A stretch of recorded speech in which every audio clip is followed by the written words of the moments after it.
भाई हर मर्ज की दवा बाजार से मिल जाती है, लेकिन कर्ज खत्म करने की दवा कहीं से नहीं मिलती। ये दवा जो है ना अपने लिए खुद ही बनानी पड़ती है। आपकी दवा किसी के काम नहीं आएगी और किसी की दवा आपके काम नहीं आएगी। यानी हर एक इंसान का अपने कर्जे से निकलने का रास्ता अपना अपना है। उसका कारण है कि हर इंसान पे किसी ना किसी ग्रह का कोई ऋण होता है, जिसकी वजह से जीवन में पैसे का कर्जा जो है वो आन पड़ता है। अगर आपको यह कॉन्सेप्ट समझ आ जाए, अगर आपको पैटर्न समझ आ जाए ना, कोई ग्रहों का ऋण आप पे किस तरह से है, तो उनसे निकलने का रास्ता भी आपको बड़ी आसानी से मिल जाएगा। और मैं आज आपसे ये वादा करता हूं कि इस वीडियो को देखने के बाद आपको अपने ग्रहों के कर्जे का पैटर्न 100% समझ में आ जाएगा। यानी अगर आपको ग्रहों का पैटर्न समझ में आ गया ना, तो 100% आपको अपने कर्जे से निकलने का रास्ता आज मिलने जा रहा है। नमस्ते, मेरा नाम है योगेश शर्मा। स्वागत है आपका happy life with Yogesh Sharma में। दोस्तों, इस वीडियो में आगे बढ़ने से पहले एक विनम्र निवेदन कि अगर अभी तक आपने अपने इस चैनल को सब्सक्राइब नहीं किया है ना, तो कृपया सब्सक्राइब जरूर करिएगा और बेल बटन दबाना बिल्कुल मत भूलिएगा। ग्रहों का जो ऋण है ना, जिसकी वजह से आपके जीवन में कर्जा चढ़ा हुआ है, उसको समझने के लिए आप सबसे पहले अंग्रेजी भाषा में हिंदी का वर्ड लिखिए, यानी कर्ज। कर्ज को अंग्रेजी भाषा में कैसे लिखेंगे? KAR और Z। ये हो गए आपके अंग्रेजी में कर्ज के स्पेलिंग। अब इसी से K से आपको एक इंफॉर्मेशन मिलेगी, A से एक इंफॉर्मेशन मिलेगी, R और Z से एक और इंफॉर्मेशन मिलेगी। तो किस तरह से? K से आप लिखिए, K के आगे K फॉर खर्चा। यानी अगर आपके खर्चे बेतहाशा हो रहे हैं, खर्चे रुकने का नाम नहीं ले रहे हैं, कुछ ऐसे खर्चे हो रहे हैं जो आपके बजट में नहीं थे, कुछ अचानक से ऐसे खर्चे हो रहे हैं जो दुर्घटनाओं पे या बीमारियों से निपटने के लिए लग रहे हैं, कुछ ऐसे खर्चे हैं जो आपके इनकम से कहीं ज्यादा हैं, लेकिन वो पक्के वाले खर्चे हैं, जैसे कि बच्चों की फीसें हैं, बिल्स वगैरह, लेकिन इनकम उतनी हो नहीं रही है जो आपका लाइफस्टाइल है। तो ये सारी चीजें आपको कर्जे की तरफ धकेल रही हैं। अब यहां पे ग्रहों का कौन सा ऋण जो है वो काम आता है? यहां पे आपका जो 12th हाउस है ना बर्थ चार्ट का, जो खर्चों को इंडिकेट करता है, ये कंट्रोलिंग हाउस बन गया। यानी अगर आपके बर्थ चार्ट में आपके 12th हाउस में कोई खराबी है, तो ये एक तरह का आपका कर्जा है जो आपको चुकाना पड़ेगा। यानी जो भी प्लैनेट 12th हाउस को खराबी दे रहे हैं ना, अब वो प्लैनेट आपको शांत करने हैं।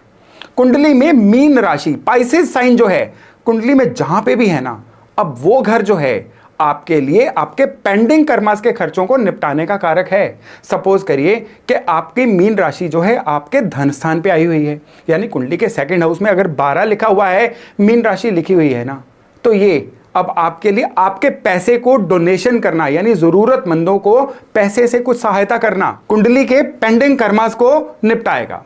यही अब आपकी मीन राशि जो है आपके बर्थ चार्ट के 5th हाउस में, यानी संतान के घर में आई है ना, तो अब आपके जो भी खर्चे हैं ना, ये संतान के माध्यम से चुकता होंगे। यानी जितना संतान पे आप खर्चा करेंगे, उतना आपका खर्चे का सितारा बैलेंस होगा। जितना संतान पे खर्चा करने से कतराएंगे ना, कर्जा नहीं उतरने वाला है। और आपका ये जो मीन राशि है, अगर कुंडली के 8th हाउस में आ जाएगी, 8th हाउस किस चीज का है? ये ट्रांसफॉर्मेशन का है। यानी बिल्कुल एक नए सिरे से जिंदगी को शुरू करने का, जीरो से दोबारा शुरू करने का।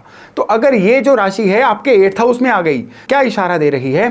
कि आपके खर्चे जैसे भी हो रहे हों, आपको अपने जीवन की स्क्रैच से नई शुरुआत करनी है। आपको अपने इनकम को नए सिरे से रीडिफाइन करना है। इसके बिना आपके कर्जे नहीं उतरने वाले हैं। और अगर आपके 10th हाउस में मीन राशि आ गई, तो इसका बड़ा सीधा सीधा मतलब है कि आपके कुछ पेंडिंग कर्मास जो है ना, वो आपके कर्म स्थान से जुड़े हुए हैं। बिना ज्यादा सैलरी की बार्गेन किए, बिना चीजों को बहुत ज्यादा मार्जिन लेके बेचने के, आप सिंपली चीजों को करते जाइए।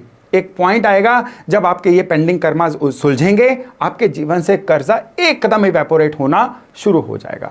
सेम ही केस आपके 12th हाउस के साथ है। बर्थ चार्ट में जो 12वां घर है ना, ये इसको बैलेंस रखिएगा। इसको बैलेंस रखने के लिए जो भी आपके 12th लॉर्ड हैं, उनकी चीजों को प्रसाद के रूप में बांटते रहिए। आपके 12th हाउस अगर बृहस्पति हैं, तो आप पीली चीजें या चने की दाल बांटते रहिए। 12th लॉर्ड अगर सूरज हैं, तो आप आटा या गेहूं देते रहिए। 12th हाउस अगर शुक्र हैं, तो आपको गाय को ज्वार खिलाते रहना है। 12th के जो लॉर्ड हैं अगर बुध हैं, तो फिर हरा चारा जो है आपके लिए देने लायक चीज है। अगर आपके 12th लॉर्ड जो हैं ये मंगल हैं, तो मिठाई हर मंगलवार को बांटते रहिए। 12th लॉर्ड अगर चंद्रमा है, तो दूध का दान करना आपके लिए एक जबरदस्त रेमेडी रहेगी अपने खर्चे को कम करना या खर्चे को इनकम के अनुरूप लाने के लिए। 12th लॉर्ड अगर शनि है, तो आपको शनि की चीजें जैसे कि नारियल मंदिर में देते रहना, या गरीब लोगों को शनि की चीजें जैसे कि कोई चूल्हा हो गया या कोई तवा हो गया, इस तरह की चीजें दान करते रहिए। देखिएगा किस तरह से आपके जो खर्चे हैं ना कंट्रोल होते हैं। अचानक आने वाले खर्चे कभी आपको परेशान ही नहीं करेंगे। और अगर आपके कर्जे में खर्चा बहुत ज्यादा होना एक पहलू है ना, तो ये खर्चे जो हैं इन उपायों से 100% कंट्रोल होने वाले हैं। 12th हाउस में अगर राहु बैठे हुए हैं ना, तो राहु की चीज होती है जौ, जौ जल प्रवाह करते रहिए।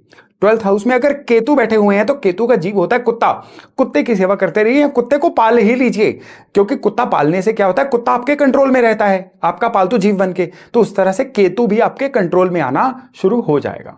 तो 12th हाउस की जो महिमा है ना, ये आपके खर्चे से जुड़ी हुई है। मीन राशि या 12th हाउस, बस इसका खेल समझ लीजिए, आपके खर्चे कंट्रोल में होने शुरू हो जाएंगे। अगर आप इंपल्सिव बाइंग भी करते हैं ना, बिना सोचे समझे कोई पैसा खर्च कर देना, तो वो भी आपके कंट्रोल में आना शुरू हो जाएगा। और अप्रत्याशित चीजों में अचानक होने वाले जो खर्चे हैं ना, ये भी आपके जीवन से बिल्कुल नेग्लिजिबल हो जाएंगे। अब खर्चे में अगला वर्ड है ए का मतलब आप लगा के चलिए आमदनी। ये मैं आपको एक मेटाफोर के रूप में समझा रहा हूं, समझाने के तरीके से। ये कोई रूल नहीं है, लेकिन इस चीज को अगर आप समझ जाए ना, क्योंकि इसमें मैंने रिसर्च बहुत की है, ये रिसर्च अगर आपके काम आ जाएगी ना, तो ये मेरे वीडियो की और मेरी खुशकिस्मती रहेगी। तो ए से आप आमदनी लेके चलिए, यानी जिस इंसान की आमदनी समय के साथ साथ बढ़ती नहीं है, अपने खर्चों के अनुरूप बढ़ती नहीं है ना, वो भी इंसान कर्जे में फंसेगा। अगर आप कर्जे में है ना, तो उसमें आप एकदम से अनुमान लगाइए कि अगर आज आपकी आमदनी आज से डबल हो जाए, तो कितनी आसानी से आपके कर्जे उतर जाएंगे। तो आमदनी का लगातार बढ़ना और अपने खर्चों के अनुरूप बढ़ना बहुत ज्यादा जरूरी होता है। अब आमदनी में क्या है, आपके बर्थ चार्ट का 11th हाउस और आपकी कुंभ राशि, ये बहुत हद तक जिम्मेदार होते हैं। 11th हाउस में कोई खराब प्लेनेट आ जाएंगे ना, ये आमदनी को फ्लक्चुएट करते रहेंगे। 11th हाउस में कुछ ऐसे प्लेनेट आ जाएंगे ना, जो कि आपके खर्चों से संबंध रखते हैं, तो पैसा आने से पहले ही उसके जाने के रास्ते तैयार खड़े मिलेंगे। आपके बर्थ चार्ट में जो कुंभ राशि है ना, ये आपके इनकम को बहुत हद तक कंट्रोल करती है। अब सपोज करिए आपकी कुंभ राशि जो है 7th हाउस में आ गई, तो शादी के बाद इनकम बढ़ने के योग बनेंगे। कुंभ राशि जो है 5th हाउस में आ गई, संतान के घर में, तो जब संतान पैदा होगी, संतान अपने कदमों पे चलेगी, तो आपकी इनकम बढ़ेगी। 4th हाउस में कुंभ राशि आ गई, तो इंसान अगर नेटिव प्लेस पे रहेगा तो उसकी इनकम ज्यादा बढ़ेगी। अब 9th हाउस में कुंभ राशि आ गई, तो घर छोड़ के दूर कहीं जाएगा तो उसकी इनकम बढ़ेगी। कुंडलियां इशारा दे रही हैं कि आपकी इनकम किस तरह से बढ़नी चाहिए, ये आपको इशारे को पकड़ने की जरूरत है। यानी कुंभ राशि का खेल आप समझ जाएंगे, आपके 11th हाउस पे जो भी बुरे प्रभाव आ रहे हैं उस खेल को आप समझ जाएंगे, तो 100% आपके जीवन में इनकम ने बढ़ना ही बढ़ना है। बहुत लोग ये कहते पाए जाते हैं, मैं टैलेंटेड बहुत हूं, लेकिन अपने टैलेंट के आधे पे काम कर रहा हूं, मेरे से कम टैलेंट वाले लोग मेरे से आगे निकलते जा रहे हैं। तो भैया अपनी कुंभ राशि को चेक करो ना, जहां पे कुंभ राशि है उसके अकॉर्डिंग अपनी लाइफ में थोड़े बहुत चेंज लेके आओ, आपकी इनकम हर हालत में बढ़ेगी ही बढ़ेगी। बृहस्पति जो है ना, ये आपकी इनकम के हैं। बृहस्पति आपके बर्थ चार्ट में जहां पे भी हैं, वहां से 6ठे, वहां से 8वें, वहां से 12वें कोई भी प्लेनेट होगा ना, वो प्लेनेट अगर तो अच्छा होगा फिर तो ठीक है। अगर वो प्लेनेट बृहस्पति के दुश्मन हुए, तो ये आपके बृहस्पति को कमजोर करेंगे और बदले में आपकी इनकम को बढ़ने नहीं देंगे। जब जब इनकम बढ़ेगी, या नौकरी छूट जाएगी, या व्यापार बंद हो जाएगा, या कोई ऐसा संकट आन पड़ेगा, या कोई जुर्माना लग जाएगा, या कोई केस डल जाएगा जिससे आपकी बढ़ी हुई इनकम के फिर से ब्रेक लग जाए, तो आपके बर्थ चार्ट में बृहस्पति का इन टेंशन से फ्री होना बड़ा जरूरी है। यह है उस बृहस्पति का कर्जा जो आपको चुकाना है ताकि आपकी इनकम बढ़े। तो अगर आपकी इनकम आपके साधन अनुसार, आपके टैलेंट अनुसार, आपकी मेहनत के अनुसार नहीं बढ़ रही है, तो सबसे पहले अपने बृहस्पति को सही करिए। जेनेरिक तरीका बृहस्पति को सही करने का, मंदिर में केले अर्पण करके आते रहिए हर संडे। और दूसरा जेनेरिक तरीका है कि आपको हर गुरुवार को केले के पेड़ के नीचे एक चने की दाल एक मुट्ठी भर रख के आनी है। बृहस्पति का बहुत सरल उपाय, लेकिन इतना ही नहीं है। माथे पे केसर का तिलक लगाते रहिए और आपके जो भी गुरुजन हैं उनकी सेवा निरंतर करते रहिए, उनके चरणों में जाके बैठिए। गुरु के आशीर्वाद से बृहस्पति जो हैं अपना 100% अच्छा रिजल्ट देना शुरू कर देते हैं।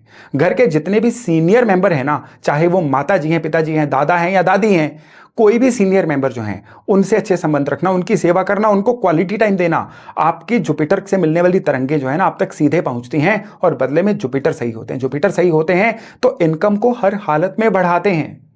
आपके बर्थ चार्ट में आपके जो धन के लॉर्ड है ना, ये आपके बर्बादी के घर में यानी 8th हाउस में आ जाएं, तो भी ये इनकम को बढ़ने नहीं देते हैं। आपको ये बेसिक चीजों का ध्यान रखना है कि आपके कुंडली में ग्रहों का कर्जा कौन सा है जिसकी वजह से आपके ऊपर धन का कर्जा आ रहा है।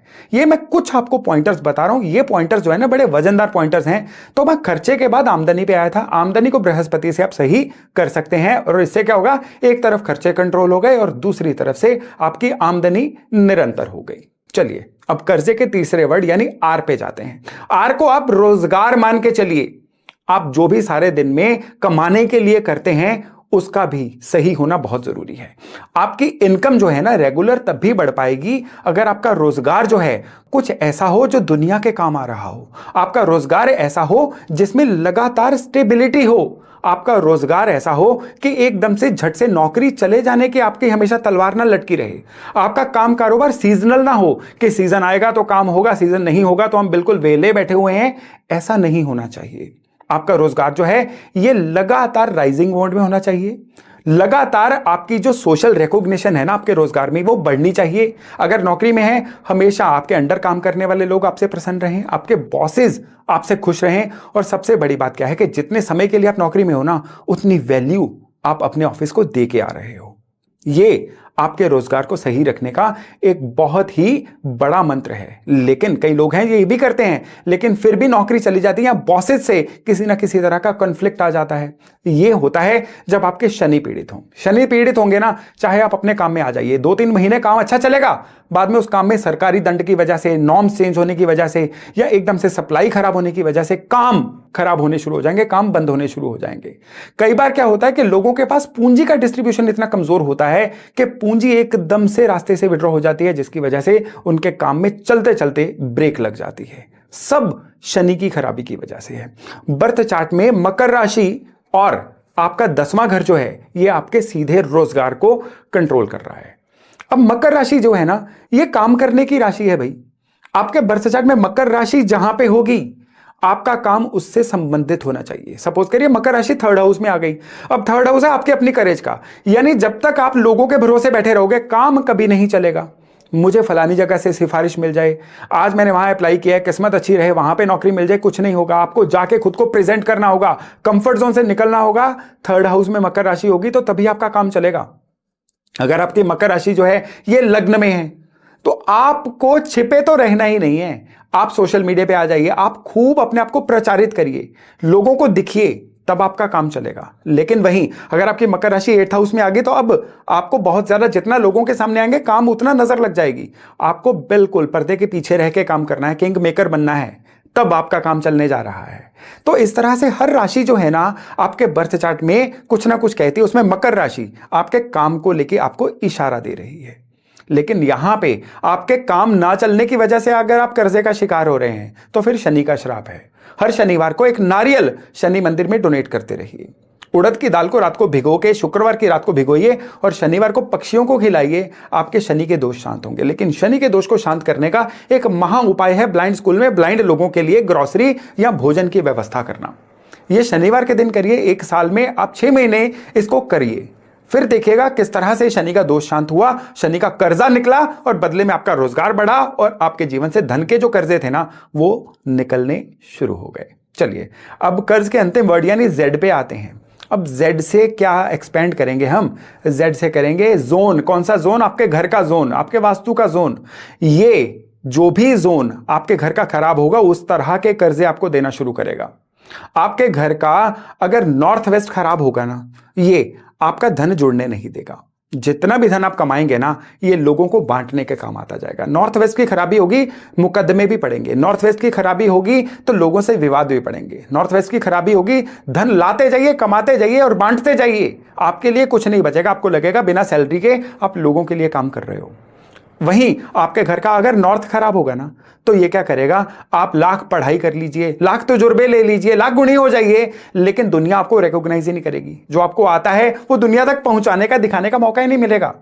वहीं आपके घर के अगर पश्चिम खराब होंगे ना तो क्या होगा कि आप जी तोड़ मेहनत करिए लेकिन उस मेहनत का फल आपको नहीं मिलेगा। आपसे कम डिजर्विंग लोग कुछ जुगाड़ करके कुछ और तरीकों से आपसे आगे निकलते जाएंगे और आप उनको आगे बढ़ता हुआ देखते चले जाएंगे। वहीं अग्निकोण जो है ना आपके घर का, ये आपके लिए जान है किसी भी कर्जे को निकालने के लिए। अग्निकोण सही होगा, कर्जा चुटकियों में उतरेगा। अग्निकोण खराब होगा तो आपका जो कर्जा है ना, ये क्या होगा कि एक कर्जे को चुकाने के लिए दूसरा कर्जा आपको लेने की जरूरत पड़ जाएगी। अग्निकोण में आपको गलती से भी नीला रंग नहीं करना है। अग्निकोण में गलती से भी आपको पानी या पानी जैसा कोई ऑब्जेक्ट नहीं रखना है। आपके घर में, आपके वास्तु में किसी भी जगह की खराबी जो है ना, अपनी तरह से आपके धन की कृपा को खराब करती है। पूर्व दिशा अगर आपकी खराब होगी ना, तो सबसे ज्यादा दिक्कत कहां पे आएगी आपको? आपके घर का ईस्ट खराब होने पे आप उतने लोगों से अपने संबंध या नेटवर्किंग नहीं बना पाएंगे, क्योंकि देखिए तरक्की तो समाज से आनी है। तरक्की मिलेगी, धन आएगा तो कर्जा उतरेगा। तो ऐसे लोग क्या होते हैं कि अपने आप में मस्त रहते हैं, जहां पे कोई सोशल गैदरिंग होती है वहां पे जाते नहीं है, या फिर सोशल गैदरिंग पे जाएंगे तब जाएंगे जब तक सारे लोग जाके निकल चुके होते हैं। ये नए लोगों से मिलने से घबराते हैं जिनके घर की ईस्ट खराब होती है। इनके घर पे कोई गेस्ट भी आ जाए ना, तो भी इनके माथे पे बल पड़ जाते हैं कि ये आया ही क्यों है। और जिन लोगों के कुंडली में साउथ खराब होते हैं तो क्या होता है, वो वायदा नहीं निभा पाते हैं। कुछ भी करते हैं उसका उल्टा करते हैं, कुछ भी कहते हैं उसका उल्टा करते हैं। चेक काट देंगे, चेक पास नहीं होगा। किसी को पेमेंट देने का वायदा करके बुला तो लेंगे, पेमेंट उनके पास होती नहीं है देने के लिए, तो उसकी वजह से उनकी गुडविल खराब होती है। गुडविल खराब होती है तो ये धन के लॉस में सामने आती है, और बराबर में मिलता है कर्जा। कर्जा लेने के लिए इनसे जो मर्जी कहलवा लो, उस समय पे झूठे वायदे करके भी कर्जा ले लेंगे, लेकिन बाद में ना ईएमआई दी जाएगी उनसे, ना ही कर्जा चुकता किया जाएगा। तो घर के वास्तु में मैं पिछले कई वीडियोस में वास्तु के बैलेंसिंग की टेक्निक्स आपको बता चुका हूं, वो आपको फॉलो भी करनी है। लेकिन आज आपको बता रहा हूं कि कर्जा अगर आपका बढ़ रहा है तो उसके पीछे कौन सी ऊर्जाएं काम कर रही हैं। तो KARZ, इसके आगे K फॉर खर्चा, A फॉर आमदनी, R फॉर रोजगार और Z for the zone responsible for the decay of money. आप इन चीजों को नोट करके रखिए, अपने जीवन पे इनको अप्लाई करिए। एक कागज पे लिख के रखिए कि इस संदर्भ में आप कहां पे खड़े हैं। 100% आपको अपनी समस्याओं का जवाब भी मिलेगा, क्यों समस्याएं आ रही हैं, और जो मैंने अभी उपाय दिए हैं ना, उनसे आपको कर्जे के दलदल से निकलने का रास्ता भी मिलेगा। तो दोस्तों, मैं आशा करता हूं इससे आप जरूर लाभ लेंगे, या इस वीडियो को उससे शेयर करेंगे जो एक्चुअली इस वीडियो को देख के अपने कर्जे से निकल पाए। तो चलिए, आज की जानकारी यहीं तक। बहुत जल्द हम मिल रहे हैं एक नए टॉपिक, एक नए विषय के साथ। तब तक अपना खूब ध्यान रखिएगा। नमस्कार।